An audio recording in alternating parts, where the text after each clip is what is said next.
bừng bì bê chinh nè.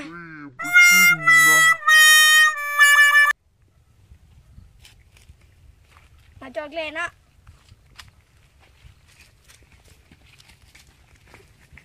Dạ.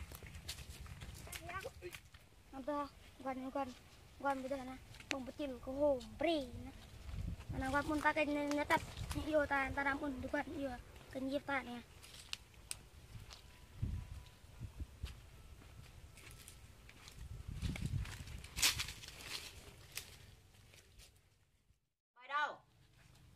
Úi giời. Đồ má đó. Canh chân cho tao. Dạ. Hơi lực làm đi. Ôi để cả với một gia đình dình lừng hoàn hí.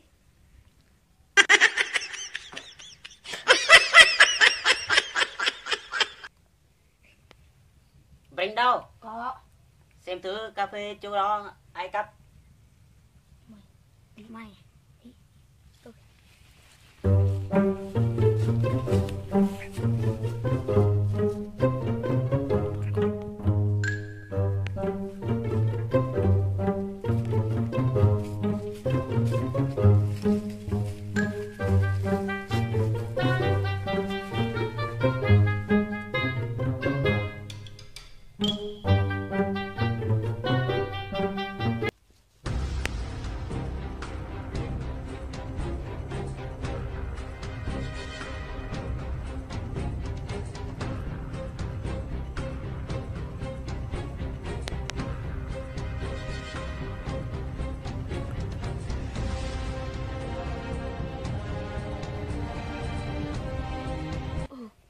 Chắc người ta cặp phê mình nhá. Đi xem thử đi.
Sempre đặc như đây em xin nè.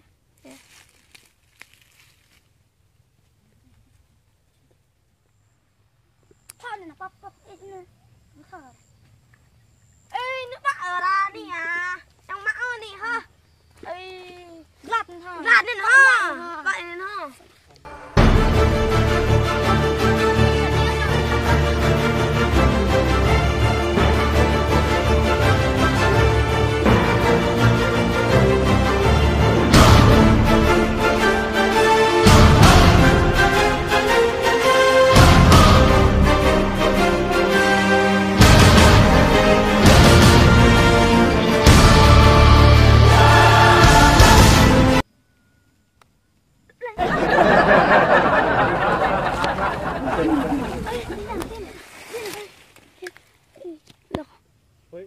Cuoi thì nó cuoi tôi biết nhất là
xong video vươn tao mới biết cà phê tao không mà nói đi, tao bay mấy thằng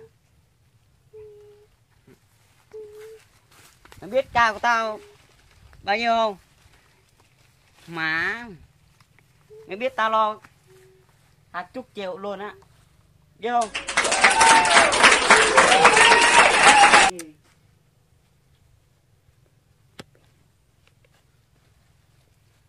Mà thấy Đa Ca mà này mày thấy không? Đa Ca có tao lo phần rất chơi cà phê của Đa Ca tao rất nhiều, thấy không?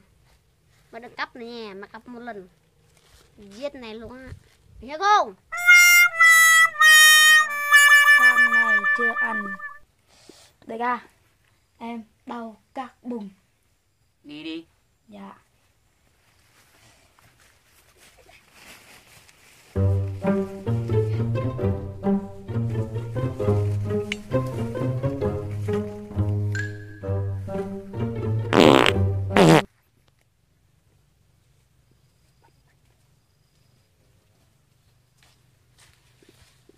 Như tao nó mà huệ ước này tôi mà huệ ước này là bò ấy đây tao đang nghe đây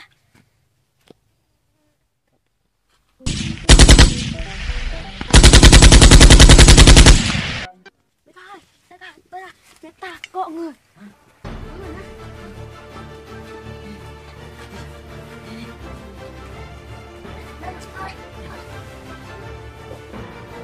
nọ đâu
nặng nhằng à?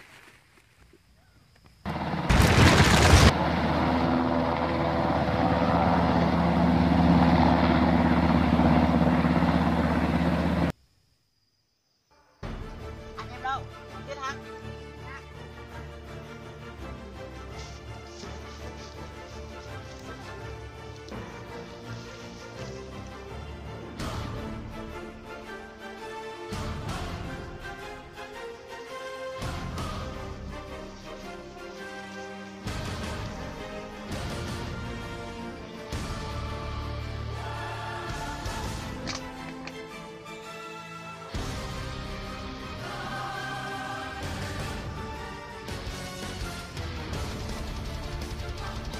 Kia.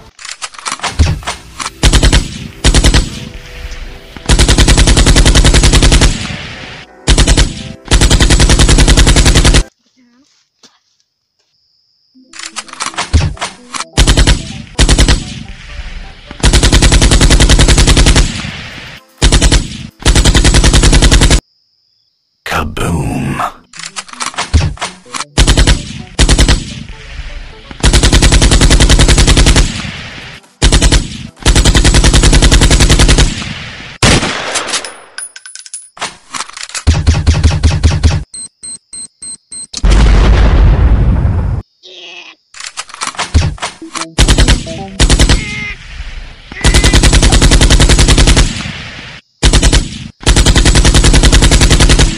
Thank you.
내게 뒤돌아서지 마